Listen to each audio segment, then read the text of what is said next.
I still remember the exact sound my father's whiskey glass made when he set it down to humiliate me in front of 40 guests. She just teaches those video game simulators. He laughed, waiting for the room to join in. But nobody laughed. Instead, the retired Navy SEAL sitting 3 seats away dropped his heavy silver fork, his face draining of all color as he stared at me. He had just realized exactly who I was. What my father didn't know was that the video games he mocked were classified rescue missions in hostile territory. And before this birthday dinner was over, a declassified military audio tape would completely shatter my father's 30 years of arrogant cruelty, bringing our entire family to its knees.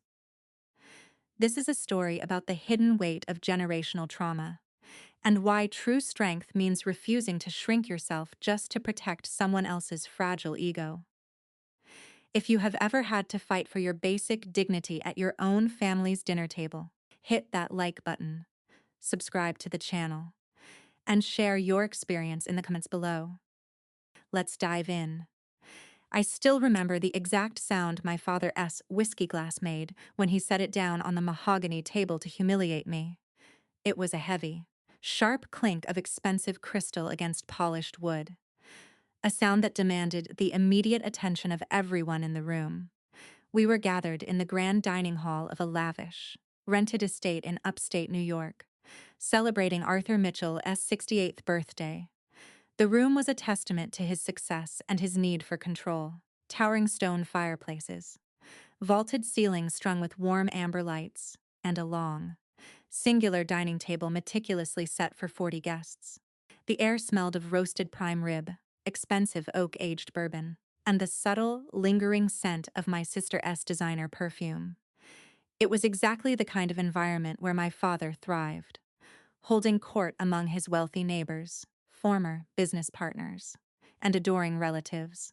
I sat near the middle of the table, feeling the familiar, suffocating weight of my family expectations pressing down on my shoulders. I wore a simple navy blue dress, my hair pulled back into a neat practical twist. I had never been the kind of woman to drip in diamonds or command a room with a loud laugh. That was the territory of my younger sister, Vivienne. She sat across from me, her wrist adorned with a gold Cartier bracelet our father had bought her, laughing brightly at a joke someone had just made. She was the golden child, the perfect daughter who had married a hedge fund manager and provided my father with 2 pristine grandchildren. Beside me, a steady, comforting warmth grounded me to reality. Ethan Caldwell, my fiancé, reached beneath the heavy linen tablecloth and intertwined his fingers with mine. His thumb gently stroked the back of my hand, a silent promise that I was not alone in this lion's den. Ethan was an architect, a man who built strong foundations for a living, and over the past 3 years, he had become my sanctuary. He knew the scars I carried, both the physical ones hidden beneath my sleeves and the invisible ones etched deep into my psyche by decades of my father's quiet, relentless disdain. "You're doing great, Clara," Ethan murmured, leaning in close so only I could hear. His dark eyes were filled with a fierce, protective affection. "Just 2 more hours, and then we can drive back to the city. I'll make you that terrible instant hot chocolate you love." I offered him a small, grateful smile, squeezing his hand in return. "I'm holding you to that." Our private moment was shattered by the booming voice of my father from the head of the table. "So, Clara," Arthur called out, his voice easily carrying over the low hum of dinner conversation. The chatter around us immediately died down. 40 pairs of eyes turned toward me, some curious, some pitying. "Are you still playing around with those video games?" I stiffened, feeling the sudden rush of heat to my cheeks. "They are flight simulators. Dad, I train young airmen." My father chuckled, a dry, dismissive sound that grated against my nerves. He took a slow sip of his bourbon, leaning back in his velvet-lined chair. "Simulators. Right. So, teaching people how to pretend to fly. It's a cute phase, Clara, really it is. But honestly, when are you going to settle down? Ethan here is a successful man. He's going to need a traditional wife who isn't tee off playing soldier in a windowless room. A few of his older friends chuckled softly, nodding in agreement. Vivienne looked down at her plate, pretending to be utterly fascinated by her asparagus. Ethan's grip on my hand tightened painfully, and I could feel the tension radiating from his broad shoulders. He opened his mouth to speak, to defend my honor as he always did, but I gave him a sharp, subtle shake of my head. Engaging with Arthur Mitchell only ever gave him the ammunition he craved. I took a slow, deep breath, maintaining a perfectly neutral expression. I serve my country. Dad, in whatever capacity they need me. Oh, please. Arthur scoffed, waving a dismissive hand. Let's not romanticize government desk jobs. It's not like you out there in the real sky doing the real fighting. You just read manuals and push buttons. Sitting 3 seats down from my father was a man who had barely spoken all evening. His name was Marcus Vance. I didn't know him well. He was a new neighbor of my father's, a retired Navy SEAL who had moved to the quiet upstate town for some peace. Marcus had broad shoulders, close-cropped graying hair, and the distinct, hyper-vigilant eyes of a man who had seen the darkest corners of the world. Up until this moment, he had been quietly enjoying his steak. Flying a multi-million-dollar aircraft, even in simulation, requires precision and discipline. Mr. Mitchell, Ethan interjected, unable to hold his tongue any longer. His voice was calm, but it held a rigid edge of steel. Clara is highly respected in her field. Arthur's eyes narrowed at Ethan, irritated that his authority was being subtly challenged in his own domain. He turned his piercing gaze back to me, deciding to double down. If I wouldn't break, he would simply apply more pressure. Fine, fine, Arthur said, a cruel, mocking smile playing on his lips. Let's humor the pilot. If you're such a hotshot up there in the fake clouds. Clara, tell us. What's your little pilot nickname? Your call sign. The room held its breath, waiting for the punchline of my father's joke. I looked at him, feeling a sudden, strange sense of calm wash over me. I wasn't going to hide anymore. The silence in the grand dining room stretched tight, like a wire about to snap. My father's mocking smile remained fixed in place, an arrogant monument to his lifelong underestimation of me. He took another leisurely sip of his bourbon, waiting for me to stumble, waiting for me to offer up some trivial, embarrassing name he could laugh at with his country club friends. Ethan squeezed my hand one last time before letting go, subtly shifting his posture to sit taller beside me. He knew exactly what was about to happen. I looked my father dead in the eye, my voice entirely devoid of hesitation. Nighthawk, the effect was instantaneous. But it did not come from my father. 3 seats to his right, the heavy silver fork in Marcus Vance's hand slipped from his grip. It hit his porcelain plate with a sharp, violent clatter that made several guests jump. Marcus didn't seem to notice. The retired Navy SEAL, a man whose face had been stoic and unreadable all night, had suddenly drained of all color. He stared at me across the expanse of white linen, his eyes wide and completely hollowed out. It was the look of a man who had just been violently pulled backward through time. "What did you say?" Marcus whispered. His voice was barely a rasp, yet it carried a weight that made the hair on the back of my neck stand up. Arthur looked at his neighbor, annoyed by the interruption of his punchline. "Oh, come on.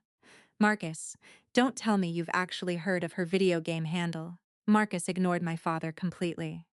He slowly stood up, pushing his heavy oak chair back. His chest heaved as he stared at me, searching my face. Matching the woman in the navy blue dress with a memory burned into his soul. "The Al-Hadar Canyon," he said, his voice trembling with an emotion I couldn't quite name. October 2018. The weather was a complete blackout. Vivian dropped her napkin. My father frowned, his cruel smile finally faltering. "What are you talking about?" "Marcus. She was stationed in Germany during that time, sitting at a desk." "No," Marcus said, his voice growing firmer, louder. He reached into his suit jacket and pulled out his smartphone. His hands, which I imagined had held rifles with deadly precision, were shaking. "No, she wasn't." He tapped the screen of his phone, his eyes never leaving mine. "I listen to this every year. every single year on the anniversary of the day my team was supposed to die. Marcus placed the phone in the center of the table and turned the volume all the way up. He pressed play. The audio was heavily distorted, filled with the terrifying, chaotic crackle of military radio static and the unmistakable, deafening pop of heavy machine gun fire in the background. Then came Marcus' voice, younger, breathless, and laced with absolute terror. Mayday, Mayday, this is Reaper Actual. We are pinned down in the ravine. 3 men wounded. We have 0 cover and 0 visibility. We need immediate air support. God damn it. Or we are not making it out of this valley. The sound of an explosion echoed through the small phone speaker, causing my aunt at the end of the table to gasp and cover her mouth. Then, cutting through the static, the gunfire, and the panic, came a woman's voice. It was calm. It was chillingly steady. It was my voice. Hold your ground. Reaper, I have your coordinates. Nighthawk is dropping in. Keep your heads down. Marcus stopped the recording. The dining hall was plunged into a suffocating, echoing silence. Nobody moved. Nobody seemed to remember how to breathe. 40 people stared at the small black rectangle on the table, as if it were an unexploded bomb. My father's face had gone from red to a sickly, pale gray. His jaw worked, trying to form words that his brain could not yet process. That's a mistake. That's classified audio. Clara is a flight instructor. She is now, Marcus said, his voice thick with tears he refused to let fall. He looked at Arthur, his expression hardening into pure, unadulterated contempt. Because her superiors grounded her after she broke every protocol in the book, to fly a skua chopper into a canyon that was too narrow, in weather that was too severe, to save 6 men she had never met. She took heavy fire. She almost died. But she didn't leave us. Arthur looked frantically at me, desperate to regain control of a narrative that was rapidly slipping through his fingers. You broke protocol. You were reckless.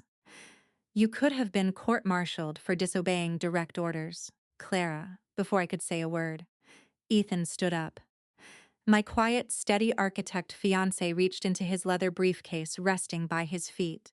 He pulled out a sleek, heavy leather folder emblazoned with the gold seal of the United States Air Force. He didn't just place it on the table.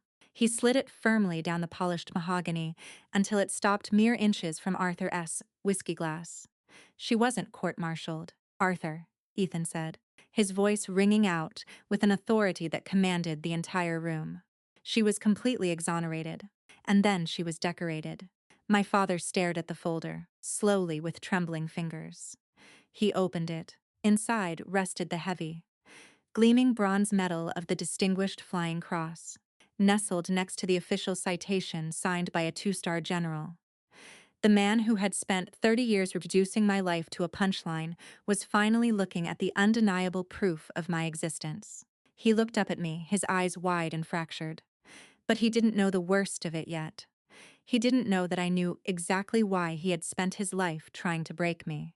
I reached into my purse, my fingers closing around a cold, silver chain, ready to show him the ghosts he'd been running from since I was born.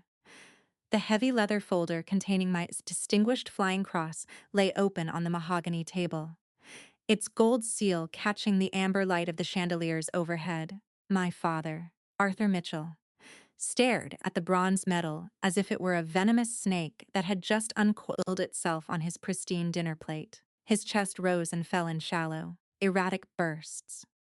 For 36 years, he had built a towering fortress of arrogance and control, using mockery as the mortar to keep his family perfectly aligned with his expectations. Now that fortress was crumbling under the weight of an undeniable truth. The 40 guests in the room were perfectly still, trapped in the gravitational pull of a family reckoning that had been decades in the making. I reached into my purse, my fingers brushing against the cold, familiar metal I had carried with me for the past 6 months. I pulled out a long, silver-beaded chain. Hanging from the end of it was a single, battered military dog tag. The metal was scratched, dulled by age and tragedy, its edges smoothed by the countless times I had rubbed it between my thumb and forefinger. I didn't toss it onto the table. I placed it down gently, right beside the bronze medal. The soft clink of the metal against the wood sounded like a gunshot in the dead silent room. Arthur's eyes darted from the folder to the dog tag. For a moment, he didn't comprehend what he was looking at. He blinked, leaning in slightly, his brow furrowing in confusion. Then the realization hit him. It was not a gradual understanding. It was a violent physical impact. All the remaining color drained from his face, leaving his skin a pale sickly ash. His hands began to tremble so violently that he had to grip the edge of the heavy wooden table to steady himself. "Where did you get that?" Arthur whispered. His voice was completely unrecognizable. The booming, authoritative baritone that had commanded boardrooms and terrified his children was gone. In its place was the frail, terrified whisper of a broken boy. "I have security clearance, Dad," I said, my voice steady, though my heart was pounding a frantic rhythm against my ribs. "When I realized that your cruelty couldn't just be about me, I started digging. I accessed restricted military personnel files from the Vietnam era. I found the casualty reports. I found the personal effects manifest. I took a deep breath, letting the truth hang in the air. I know about Uncle Thomas." Across the table, my sister Vivian gasped, pressing a manicured hand over her mouth. "Uncle who? Dad, what is she talking about?" Arthur didn't look at Vivian. He couldn't tear his eyes away from the battered piece of silver. Thomas Mitchell, the older brother my father had worshipped, the fearless, brilliant older brother who had joined the Air Force when Arthur was just 14 years old, only to be shot down over a jungle halfway across the world, leaving behind a closed casket and a grieving family that never spoke his name again. My father had buried Thomas's memory so deeply that neither Vivian nor I even knew he existed until I went searching for the root of my father's poison. "You didn't hate that I was flying, Dad," I said, leaning forward, refusing to let him look away from me. "You didn't mock my career because you thought I was a weak woman. You hated that you couldn't protect me from the sky. You were terrified that one day some military officer was going to knock on your front door and hand you a folded flag, just like they did when you were 14. So you tried to shame me out of it. You tried to make me feel so small, so insignificant, that I would quit and stay on the ground where you could keep me safe." A choked, desperate sound escaped my father's throat. A tear thick and heavy broke free and tracked down his weathered cheek, followed by another. The arrogant patriarch was gone. "Do you have any idea," Arthur choked out, his voice cracking, "what it was like? Every time you deployed, every time you called, and I could hear the sirens in the background. You are my little girl. You were supposed to be safe. You were supposed to stay here, with me, where nothing could touch you." Ethan squeezed my shoulder, his presence an unyielding anchor in the storm of my father's breakdown. Ethan spoke up, his voice remarkably gentle but firm. "Arthur, respecting Clarice means respecting her choices, even the dangerous ones. You tried to clip her wings to keep her in the nest, but all you did was push her away. You let your fear turn into emotional abuse. And you punished her for having the exact same courage you admired in your brother, Marcus Vance, the hardened seal who'd had started this entire cascade of truth, stood quietly near his chair. He looked at my father with a mixture of profound pity and deep respect. "Mr. Mitchell," Marcus said softly, "with all due respect to your family's grief, your brother would be damn proud of who she became. She didn't just fly. She brought my men home to their daughters. She is the reason 6 families didn't have to bury closed caskets." Arthur finally broke. He slumped forward, burying his face in his hands, his shoulders shaking with decades of repressed agony. The sound of his weeping was terrible and raw. Slowly, he reached out and picked up the dog tag, clutching it to his chest as if it were a lifeline. He looked at me through his tears, the walls of his pride entirely demolished. "I was so angry," he whispered, begging for the forgiveness he didn't yet deserve. "I was so afraid. I am so, so sorry. Clara, I'm sorry." The aftermath of my father's breakdown was a surreal, hushed blur. The grand birthday celebration had effectively ended. replaced by a profound, uncomfortable realization among the guests that they were trespassing on a sacred and devastating family reckoning. Slowly, respectfully, people began to gather their coats and offer quiet excuses to leave. No one looked at me with pity anymore. They looked at me with a reverence that felt almost too heavy to carry. Marcus Vance was the last of the guests to depart. Before he walked out the heavy oak doors of the dining hall, he stopped in front of me, squared his shoulders, and delivered a sharp, perfect military salute. I returned it silently, an unspoken bond of survival passing between us. Before he disappeared into the crisp autumn night, I stood up and walked around the long dining table toward my father. He was still sitting there, clutching Uncle Thomas's dog tag, looking older and more fragile than I had ever seen him. Vivian was weeping quietly in her seat, suddenly realizing that the perfect family image she had clung to was built on a foundation of hidden trauma. I didn't yell at my father. I didn't demand a groveling apology. The anger that had burned inside me for so many years had suddenly evaporated, leaving behind a quiet, resolute clarity. I placed my hand gently on his shaking shoulder. "I love you, Dad," I said quietly, the words feeling strange but deeply necessary. "And I forgive you for being afraid. But I will never again allow you to speak to me the way you have for the past 30 years. Your trauma is an explanation for your behavior, but it is not an excuse for the way you treated me. If we are going to have a relationship moving forward, it will be built on mutual respect. You do not have to like my career, but you will respect my dignity as a woman, as an officer, and as your daughter." Arthur reached up and placed his trembling hand over mine. He nodded slowly, his eyes filled with a desperate, sorrowful understanding. "I know," he whispered. "I know. I have to earn you back, Clara. I promise you, I will try." Ethan and I left the estate shortly after. The drive back to the city was quiet, wrapped in the comforting hum of the car engine and the steady rhythm of rain against the windshield. Ethan held my hand the entire way, his thumb stroking my knuckles just as he had under the dinner table. When we finally arrived at our apartment, I didn't collapse or cry. Instead, I felt lighter. I felt as though a massive, suffocating pressure had been lifted from my chest. We sat on the couch, drinking the terrible instant hot chocolate he had promised. And for the first time in my life, I felt completely, undeniably free. Healing is not a cinematic event. It is a slow, deliberate process of rebuilding trust one brick at a time. In the months that followed, my father and I began a new chapter.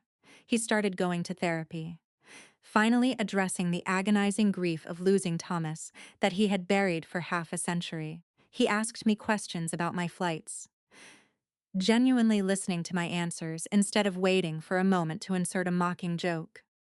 He even asked Ethan for advice on how to better communicate with me. We were not perfect, but we were finally real. The profound lesson I learned from that night is something I carry with me every time I step into the cockpit, and every time I speak to a young woman trying to find her place in the world. We are often conditioned to shrink ourselves, to endure disrespect out of a misguided sense of family loyalty or societal expectation. But true love cannot exist where human dignity is compromised. Equality and respect are not just political buzzwords. They are fundamental human rights that begin in our own homes, at our own dinner tables. We must understand that generational trauma often masquerades as tradition or tough love. While we should approach our loved ones with deep empathy and try to understand the pain that drives their actions, we must also set impenetrable boundaries to protect our own spirits. You are not required to absorb someone else's poison just because they are bleeding.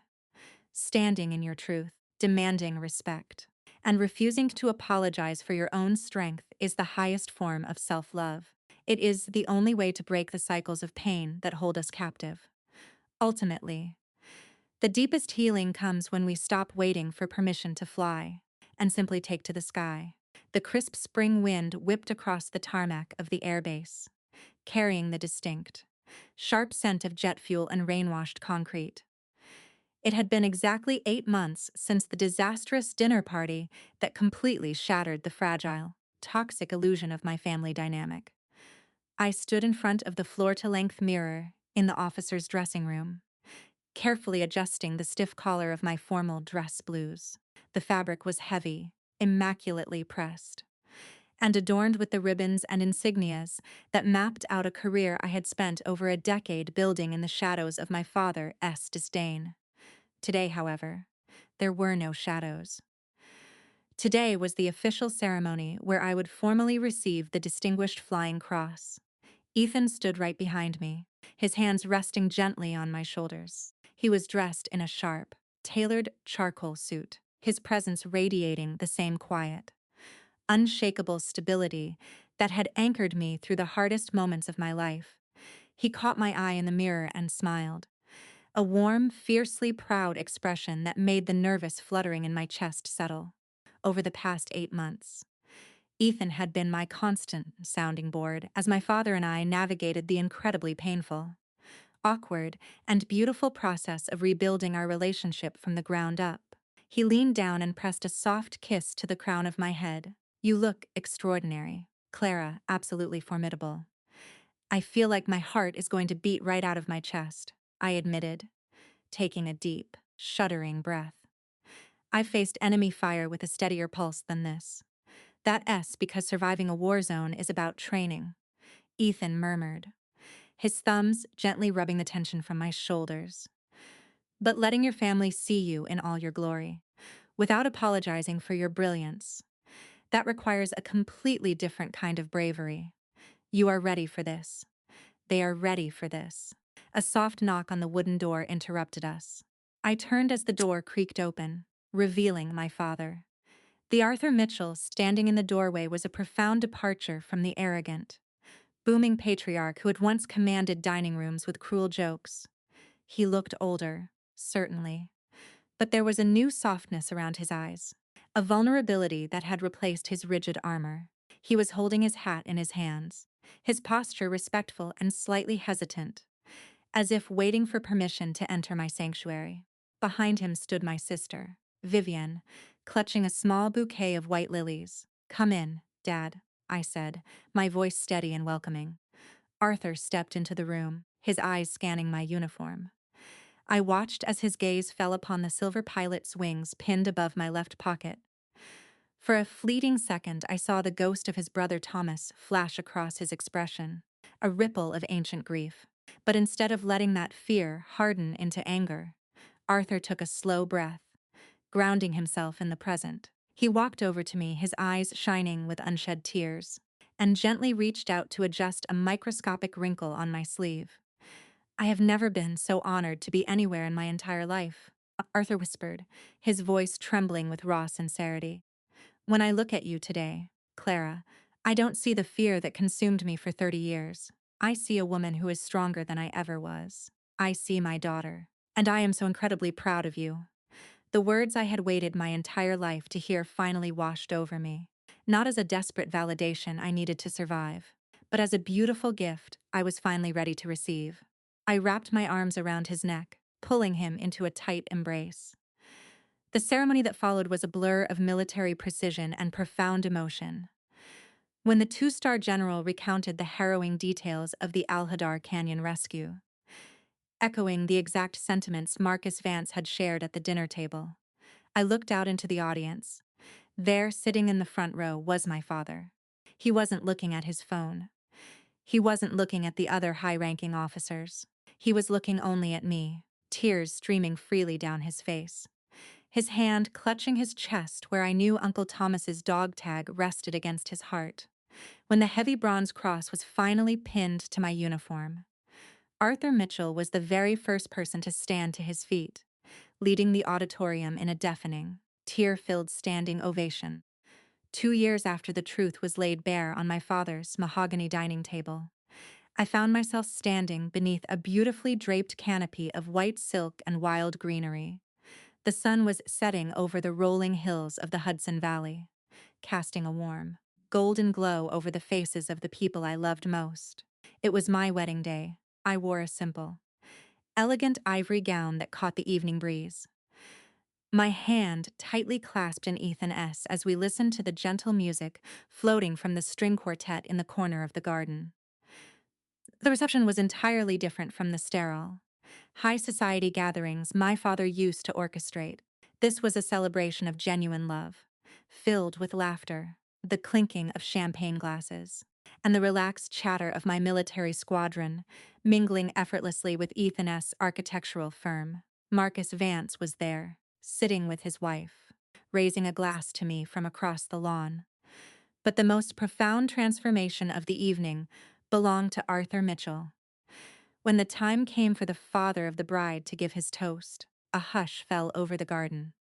Arthur approached the microphone, a warm smile on his face. He didn't carry a glass of whiskey. He carried a small, handwritten piece of paper. He looked out at the crowd, his eyes eventually finding mine. For a very long time, I believed that my job as a father was to protect my daughters from the world, even if it meant protecting them from themselves.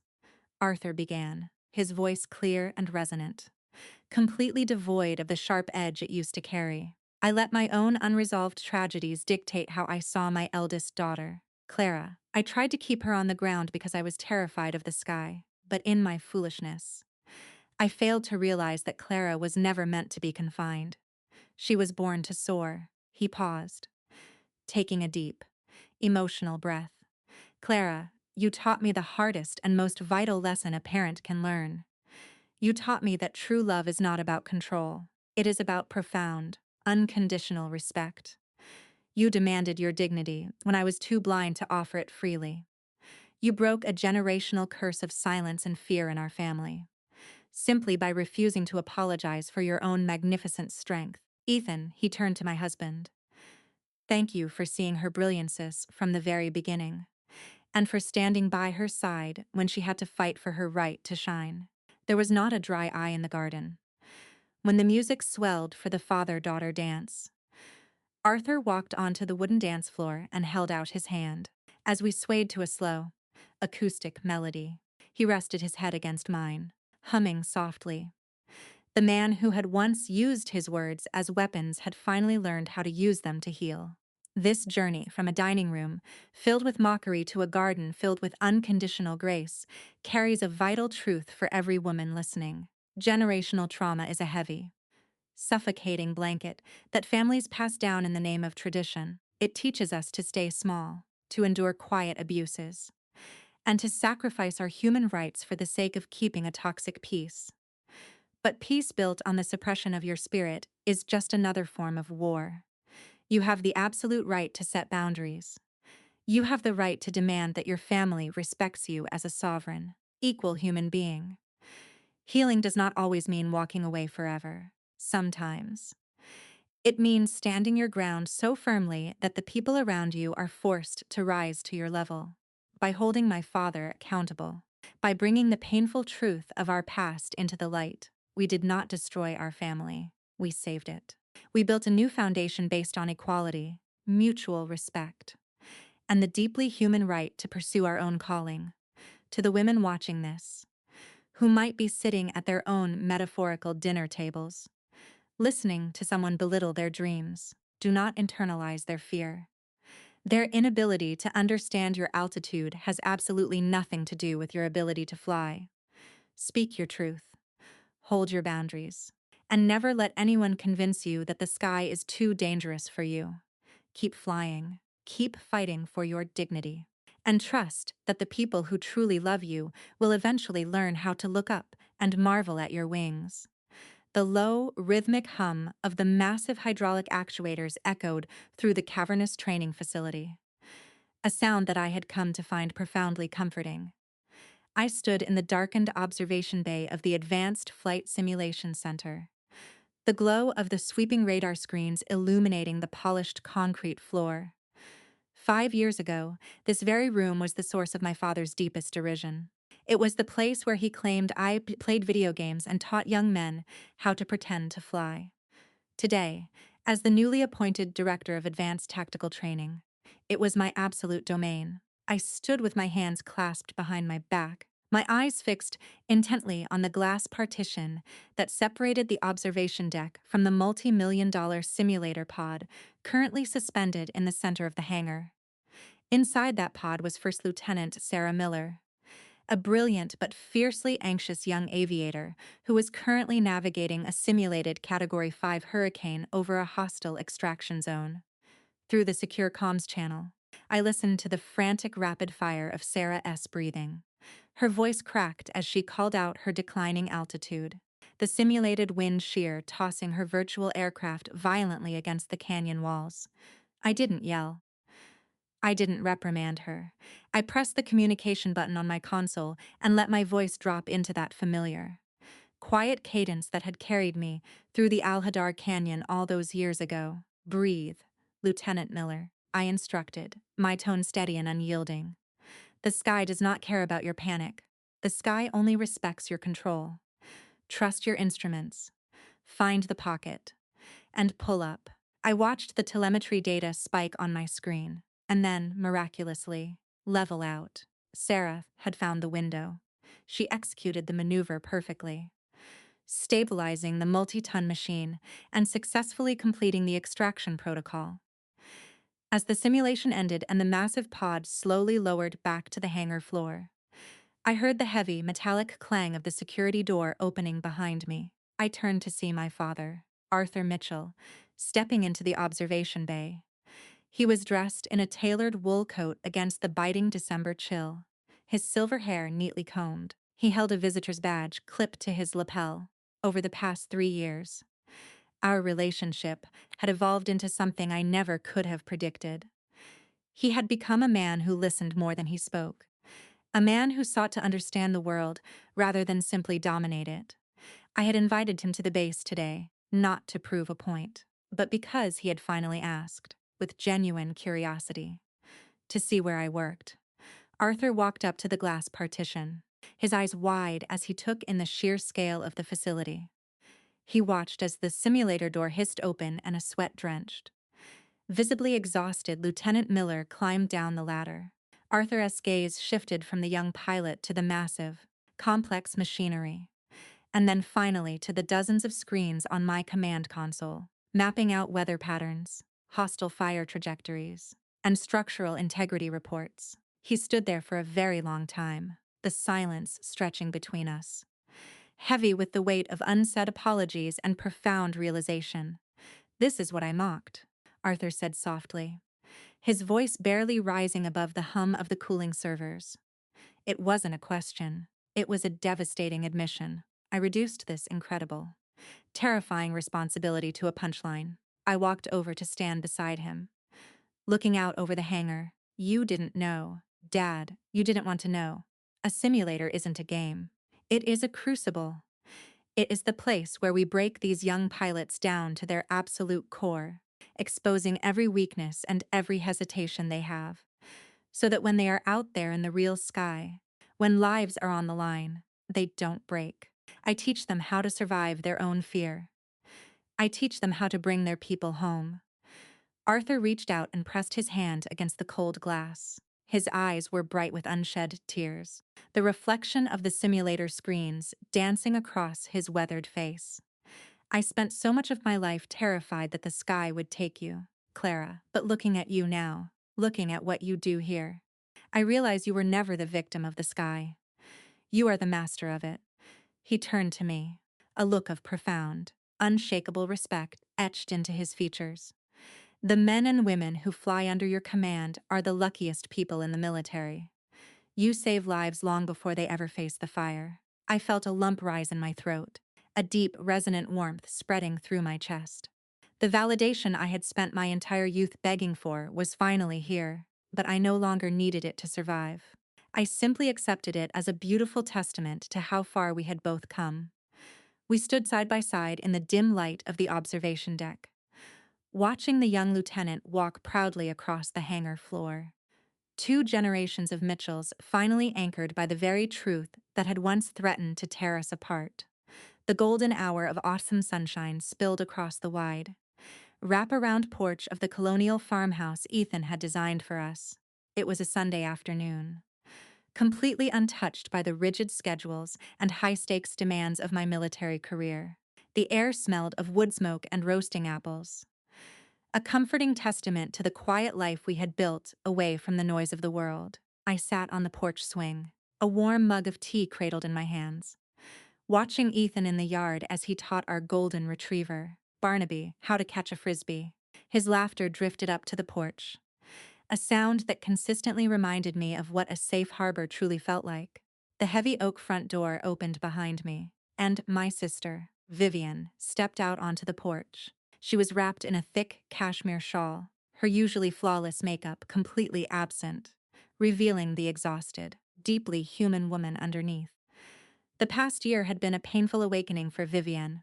For decades, she had played the role of the perfect daughter and the perfect corporate wife, shrinking her own ambitions to fit the towering ego of her wealthy husband, Richard. But watching the transformation between my father and me had planted a seed of rebellion in her heart.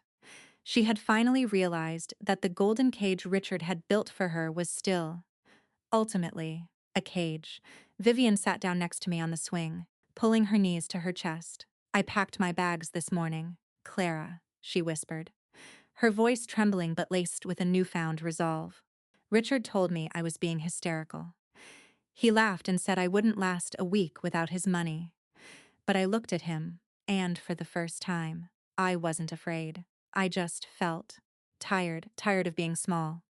I set my tea down and wrapped my arm around her shoulders, pulling her close. "I am so incredibly proud of you, Viv," I told her, resting my head against hers, walking away from a life that looks perfect on paper. To save your own soul takes more courage than most people will ever know. You are not hysterical. You are waking up. Just then, my father walked out onto the porch, carrying a tray with 3 fresh mugs of coffee. Arthur set the tray down on the wicker table and took a seat opposite us. He looked at Viviana's tear-stained face. And instead of offering platitudes about panchayati peace or saving the marriage, as the old Arthur would have undoubtedly done, he reached out and took his youngest daughter's hand. "You can stay here with us as long as you need, sweetheart," Arthur said, his voice a steady, comforting rumble. "Or you can stay at my place in the city, whatever you decide. I want you to know that your dignity is worth far more than any lifestyle Richard can provide. I spent too many years teaching you girls that a woman's value was tied to her obedience. It was the greatest failure of my life. I will be damned if I let another man treat you like you are anything less than a queen." Vivian broke down into quiet sobs, gripping our father's hand as if it were a lifeline. I watched them, tears pricking my own eyes, completely overwhelmed by the profound, generational healing happening on my front porch. My father's trauma had once been a poison that infected our entire family, but through truth, confrontation, and the grueling work of accountability, that poison had been extracted. We had broken the cycle. This is the ultimate lesson of our story, and the message I want to leave with every single person watching this video. Healing from family trauma is not about ignoring the past to keep the peace. True healing requires the courage to disrupt the system. It requires the absolute, unyielding belief that human rights and equality do not just belong in courtrooms and workplaces. They are the fundamental requirements of love. When we tolerate emotional abuse from our families, we normalize disrespect for the next generation. But when a woman stands up, demands her dignity, and refuses to let someone else's trauma dictate her worth, she does not just free herself. She lights a beacon for every other woman in her bloodline. You do not owe anyone your silence. You do not owe anyone a smaller, diluted version of your magnificent life just to make them feel secure. If you are sitting in a relationship or a family dynamic where your ambition is mocked, where your voice is dismissed, or where your value is constantly questioned, I want you to remember the Al-Hadar Canyon. You must be willing to fly through the storm of their disapproval to rescue yourself. Thank you for walking this incredible journey with me.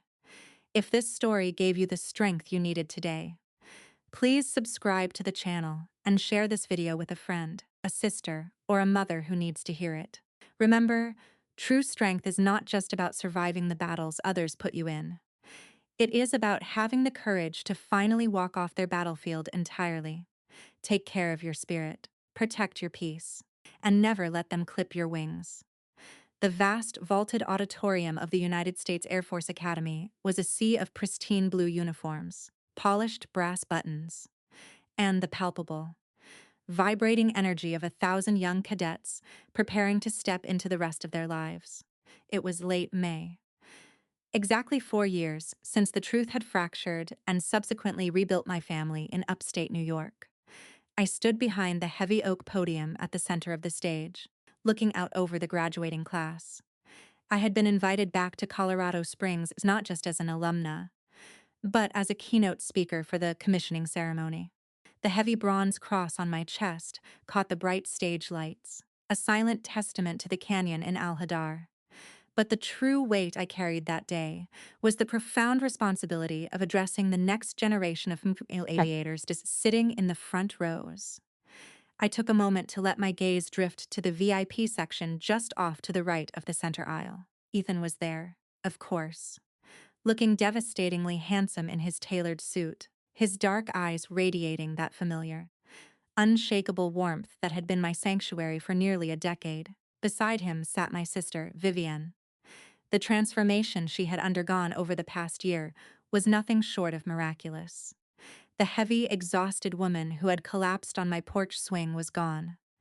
The designer couture and the crushing weight of her ex-husband's expectations had been traded for a comfortable, chic linen suit and a vibrant, genuine smile. Her divorce from Richard had been brutal and intensely litigious, a battlefield in its own right. But she had fought for her independence with a ferocity that left both Ethan and me in absolute awe. She had recently opened her own boutique floral design studio, reclaiming the creativity she had surrendered for a golden cage. She looked tired, but she was fundamentally, undeniably free. And sitting right beside Vivienne, holding her hand with a gentle, protective pride, was our father. Arthur Mitchell was 72 now, the sharp, aggressive edges of his youth fully softened by the grueling, beautiful work of self-reflection and therapy. He no longer needed to command a room to feel safe inside it. When our eyes met across the vast auditorium, he offered me a small, deeply respectful nod. I leaned into the microphone, my voice echoing through the silent hall. Cadets, tomorrow you'll throw your covers into the sky, and you will officially become officers. You have been trained to handle multi-million-dollar aircraft, to navigate hostile airspace, and to execute split-second decisions when lives are on the line. You know how to defend your country.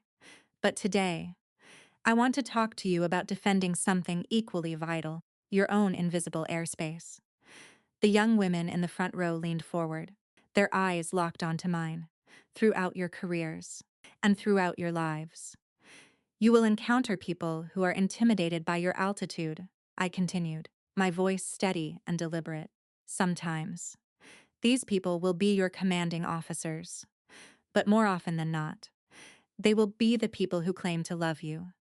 They will be partners who find your ambition inconvenient. They will be family members who project their own unhealed traumas onto your life, attempting to shrink your wingspan so you fit neatly into their comfort zones. They will use mockery, passive aggression, and emotional manipulation to keep you grounded. I let the words settle over the crowd. True courage is not just flying into a canyon under heavy fire to save your team. True courage is looking at someone you love and saying, I refuse to be minimized to make you feel secure. You cannot be a leader in the sky if you are a hostage in your own home. Equality, dignity, and respect are not privileges that you have to earn through exceptional performance. They are the baseline requirements for your existence. Do not ever apologize for your strength. Do not ever soften your brilliance to protect someone else's fragile ego. Guard your dignity with the same absolute ferocity that you guard your wingman, because you cannot save anyone else if you have abandoned yourself. When I finished my speech, the silence held for a fraction of a second before the auditorium erupted. The standing ovation was deafening, a roaring wave of applause that shook the floorboards. But the only validation I truly absorbed came from the VIP section. Vivienne was weeping openly, clapping her hands with joyous abandon.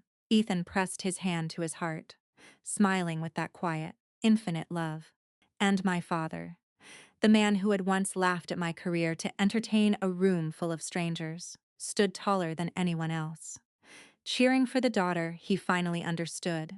We had navigated the darkest storms of our family's history, and against all odds, we had landed safely on the other side.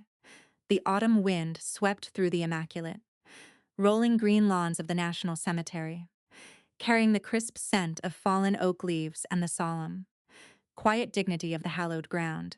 It was a Tuesday afternoon, far removed from the noise of the city and the demanding schedules of our daily lives. The four of us, Ethan, Vivienne, my father, and I walked slowly down the long, perfectly aligned rows of pristine white marble headstones. The sky above us was a brilliant, cloudless blue, vast and unbroken. It felt incredibly fitting for the closure we had come to seek. We stopped before a specific headstone. The marble worn slightly by decades of weathering, but the engraved letters still sharp and clear. First Lieutenant Thomas Mitchell, United States Air Force. 1,945 1,969. Beloved brother. Arthur stood silently before his older brother's resting place. For 50 years, he had avoided this cemetery, unable to confront the agonizing reality of a life cut tragically short in a jungle halfway across the world. His grief had mutated into a toxic fear, a poison he had unknowingly injected into his own daughters out of a desperate need to keep them safe. But today, there was no fear in his posture. There was only a profound, quiet peace. He reached into the pocket of his wool overcoat and withdrew the battered silver dog tag I had given him at that disastrous dinner party 4 years ago. Slowly, his joints stiff with age, Arthur knelt in the damp grass. He placed the silver chain gently over the top of the marble headstone, letting the metal tag rest against his brother's name. "I brought her to see you, Tommy," Arthur whispered, his voice thick with emotion but completely steady. He reached out and rested his palm against the cold stone. Or rather, "She brought me, for a long time. I thought the sky stole you away from me, and I was so terrified it would steal her. Too, I let that fear turn me into a cruel man. I almost lost my family because I was too blind to see that your courage didn't die with you. It was reborn in her." Arthur took a deep, shuddering breath, a physical release of half a century of pain. "Clara didn't just survive the sky, Tommy, she mastered it. She saved lives. She saved her sister. And ultimately, she saved me from myself. I finally understand that the best way to honor your memory isn't to live in fear. It's to let them fly." He stood up, wiping a single tear from his cheek, and turned to face me. The look passing between us required no translation.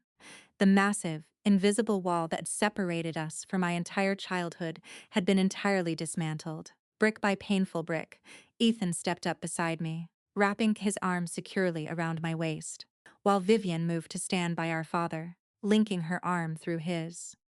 We stood there together for a long time, listening to the wind rustle through the ancient trees, a family forged not just by blood, but by the arduous, beautiful crucible of truth and accountability. As the sun began to dip below the horizon, casting a warm, golden light over the endless rows of white stone, I felt a sense of completion that I had searched for my entire life. The journey from that mahogany dining table to this quiet hilltop had been the hardest mission I had ever flown. This brings us to the end of our story, and the final lesson I want to impart to every woman watching this video. Healing is never a linear path. It is messy. It is agonizing. And it often requires us to burn down the comfortable illusions we have lived with for decades. When you finally decide to stand up and say, "I will not be treated this way," you will face resistance. The people who benefited from your silence will call you difficult. They will call you dramatic. They will try to pull you back into the comfortable roles they assigned to you, but you must hold your ground. You must be willing to endure the discomfort of setting boundaries. Because on the other side of that discomfort is a life of absolute freedom. Whether you are dealing with a partner who belittles your dreams, a parent who manipulates your guilt, or an environment that demands your submission, remember this: your dignity is not negotiable. You are the architect of your own altitude. Surround yourself with people who celebrate your wingspan, not those who are intimidated by it. Thank you for joining me on this profound journey. If Clara's story resonated with your own struggles, please leave a comment below. Share your victories, your boundaries, and your own stories of breaking free from generational trauma. We are building a community of empowered, unshakable women here. Please subscribe. Share this video with someone who needs to hear it. And remember, never let anyone convince you that you belong on the ground when you were undeniably born for the sky. As we reflect on this journey, the most profound lesson we can take away is that the people who try the hardest to keep us grounded are often the ones most terrified of the sky. Arthur Mitchell didn't mock his daughter out of sheer hatred. He tried to break her out of a deeply unhealed trauma and an overwhelming fear of loss. But understanding the roots of someone's pain does not mean you have to become a casualty of it. Generational trauma is a heavy, suffocating anchor, and families often pass it down under the guise of tradition, protection, or tough love. They teach us to stay small, to endure quiet disrespect, and to sacrifice our own boundaries for the sake of keeping a toxic peace. But peace built on the suppression of your own spirit is not peace at all, it is captivity. You have the fundamental human right to set boundaries. You have the right to demand that your family respects you as a sovereign, equal individual. Healing doesn't always mean walking away forever. Sometimes it means standing your ground so firmly that the people around you are forced to rise to your level of respect. By holding her father accountable, Clara didn't destroy her family, she saved it. She broke a decades-long cycle of silence and fear simply by refusing to apologize for her own magnificent strength. To every woman listening to this, do not internalize their fear. Their inability to understand your altitude has absolutely nothing to do with your ability to fly. Speak your truth, hold your boundaries, and never let anyone convince you that the sky is too dangerous for you. Keep flying, keep fighting for your dignity, and trust that the people who truly love you will eventually learn how to look up and marvel at your wings. This content was researched, developed, and manually edited by our team to bring you meaningful stories and valuable life lessons.